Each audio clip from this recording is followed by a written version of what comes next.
What's hiding underneath things can be scary. Underwater, under your bed, especially what's under your carpet.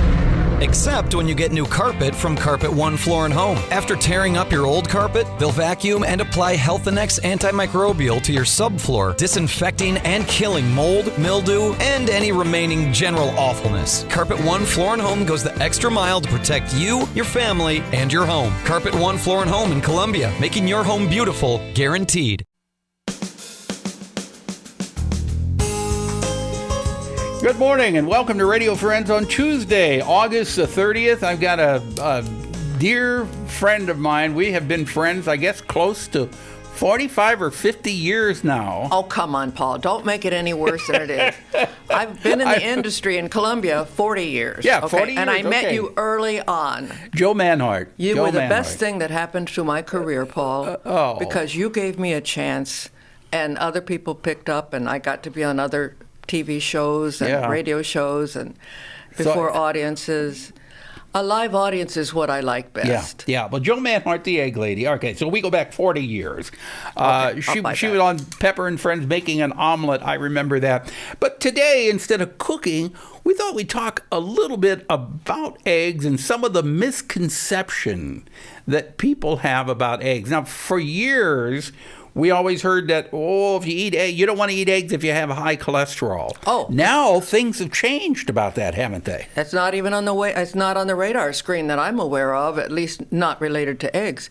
And the cover of Time magazine had a cover of 2 fried eggs and a piece of bacon with its for the mouth, and the ends were turned down, and it said something about killer diet or something like that. So, you know, things come and things go. You just have to keep. There have been, maybe I wouldn't have had a job hadn't it been for cholesterol, because everybody loved eggs before then, and they were cheap, versatile, tasty, all the things that they still are. So, so that was the first big issue. The next one would be animal welfare, and so that was met head on. And I say, I don't just talk about eggs and cook.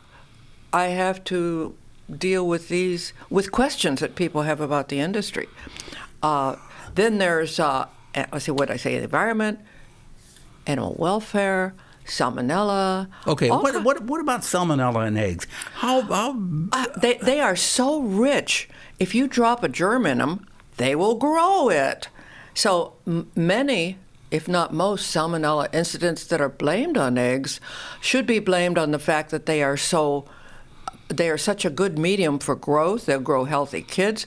If they get contaminated from outside, they will multiply it. However, the good news is, if you cook it, it's not harmless. Okay. Our state vet said, he and I went to some meetings, and he said, "Okay, Joe, I believe it. Any amount of cooking will do." So it's not like the yolk is hard. As long as you cook the egg, you killed the salmonella. Absolutely, and don't think about it. All right. I don't want to talk about that anymore. Let's talk about eggs being raised by thousands and thousands of chickens together, or is there any difference in the eggs of somebody who just has 8 or 9 chickens running loose, free-range chickens? The 8 or 9 chicken people do not lay as many eggs because they are in a commercial facility. They have controlled daylight, and so they bring the sun on for the birds, and that's what triggers them to lay an egg.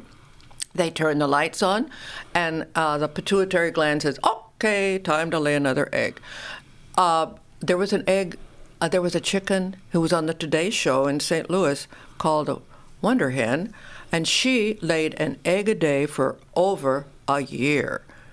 An egg a day for over a year. It was she was in the Pleasant Hill Hatchery in Pleasant Hill, Missouri, and that was amazing. So, but chickens left to their own will not rush it. They will lay eggs. So, in my opinion, every egg is a good egg. Your nose will tell you if it's a bad egg. So I can't tell the difference between a small flock egg and a big flock egg. You can tell the difference? I cannot. Oh, you cannot tell the difference? I cannot. Now, I grew up, we used to raise chickens when I was a kid. I guess we had 400 or 500 chickens, and my father had them in the chicken house. They were raised up. They were on their own little platform, little stages. That's good, so they don't eat their own feces. Right, and the feces would fall down in between the wires. I don't know how many eggs we got, but we got a lot. We got a lot More every than day. you could use. And then we used to have to wash those eggs, and then we would candle them. Right. People may not know what candling eggs is, but what we did was we had an old tin can, like a Crisco or can. We had a hole in it with a 100-watt light bulb inside the can, and you put the egg up to that hole and you turn it. You're looking for blood spots. Or a crack in the shell. Yeah, but mainly we were looking for blood spots. And if it had a blood spot, we would take it out. Right. We would use it ourselves. Feed it for the dogs or something, Because there's nothing wrong with the blood spot in the egg. No, it's the same blood spot that you eat when you have steak. Yeah, exactly. Right. Exactly. So now we have here in central Missouri, we have the Stanton brothers. Yes. Who have, and these are two kids that started very young and built a massive chicken Those farm. guys are the success story of do-it-yourselfers all over the country. They have are. become very famous. Yes. They are. Yes. They are so famous that Mark Zuckerberg from Facebook came down to visit them several years ago. Claire McCaskill came down to visit them. I was there when Claire was there. We made omelets in their egg room. They have several thousand chickens. And they market them. There is a point I wanted to make.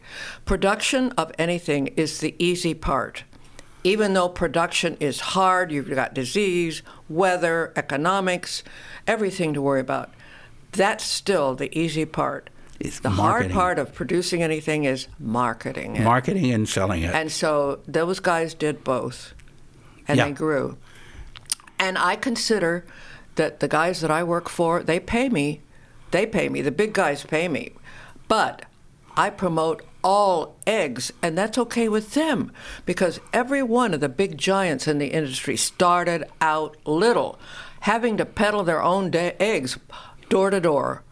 I mean, they didn't start out as a mega corporation. Yeah. And they are professionals. Exactly. I know, but it's hard work. It's hard work. Something else about eggs. Did you know that there is a substance in the lining of an eggshell that is good for arthritis, and they make pills for people, for animals, for horse races, for dogs?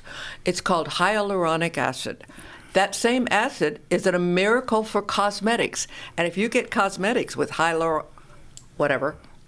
acid in it, then you're going to pay more for that product. And that's in the shell of the egg? That's a lining. You know, the little lining under the little shell. membrane lining. Little lining, yeah. Yeah. They used to use that lining for Band-Aids. You know, they would peel it off, and while it was wet, they would press it on a wound, and it would help the wound to heal. I didn't know that. We're out of time, Joe. Darn. Yeah, but if people want more information, I guess they can Google. Just Google eggs, and you'll get all the information you need. No, they can call Paul, and Paul will tell them how to get in touch with me. I waited 40 years to be on the show without having to cook. Okay, Thank Joe. you. We're glad you're here. Bye-bye.